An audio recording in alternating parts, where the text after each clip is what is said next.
terkait dengan sebagai ajudannya Atta Halilintar. Jadi tentunya yang akan dipanggil berikutnya adalah Bung Atta Halilintar. Untuk dipanggil, dimintai keterangan tentunya sebagai saksi.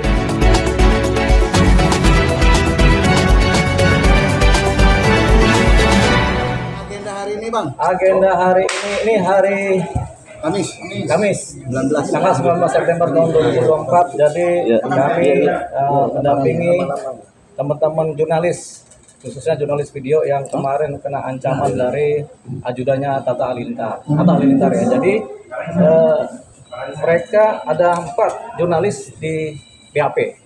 Jadi semuanya baik pelapor sebagai korban maupun saksi korban yang lain, mereka ada 4 semua di BAP. Jadi sudah selesai BAP-nya dengan pertanyaan yang variatif, tapi intinya sama, bahwasanya mereka menjadi korban dari ancaman dari ajudannya Atta Halilintar.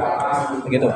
Jadi selesai dari pagi sampai sore ini baru selesai. Ada berapa pertanyaan masing-masing saksi, Bang? Masing-masing saksi 20 sampai 30 pertanyaan. Ada yang 22, ada yang 30.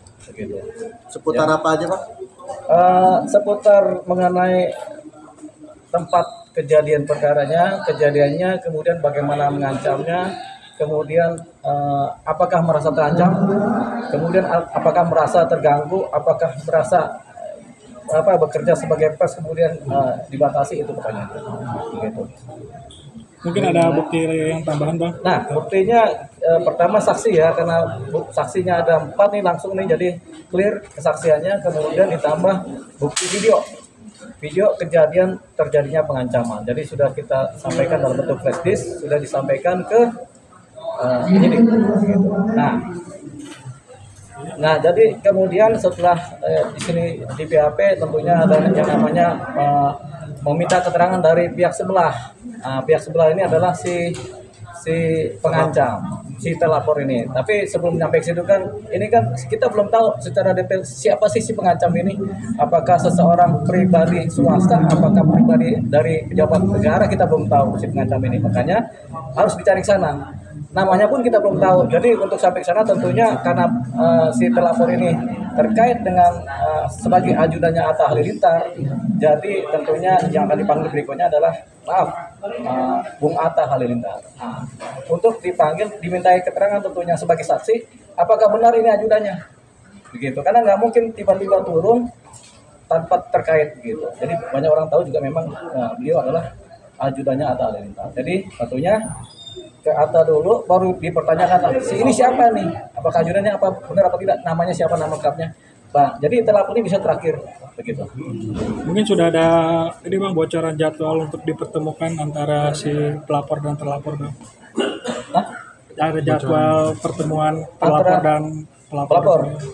Ini kan pengancaman ya, pengancaman dan ini bukan persoalan cyber ya, yang ada kemudian mediasi ya. Jadi karena ini adalah tindak pidana publik murni, kemudian pengancaman murni, memang ada aduannya, tapi ada juga undang-undang pers yang dilanggar. Ini yang publiknya adalah undang-undang pers ini. Jadi kita kemungkinan tidak ada mediasi sih, tidak ada pertemuan mediasi.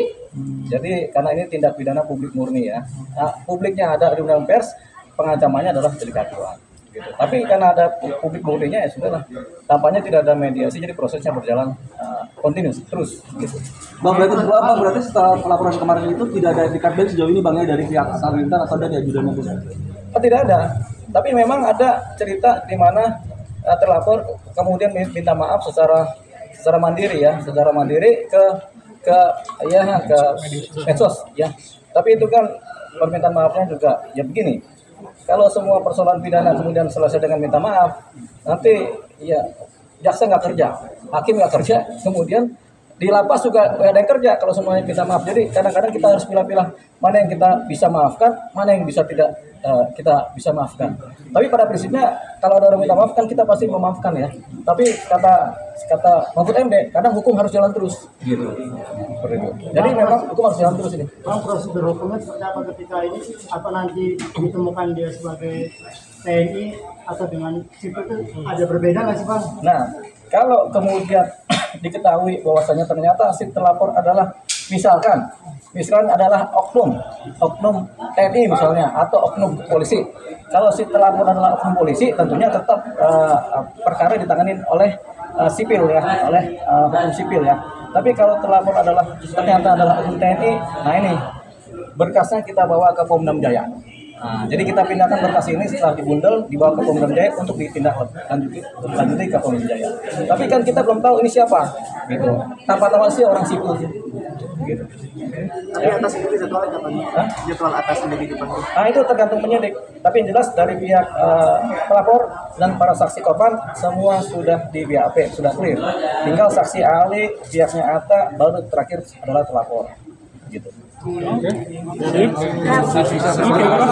Terima kasih.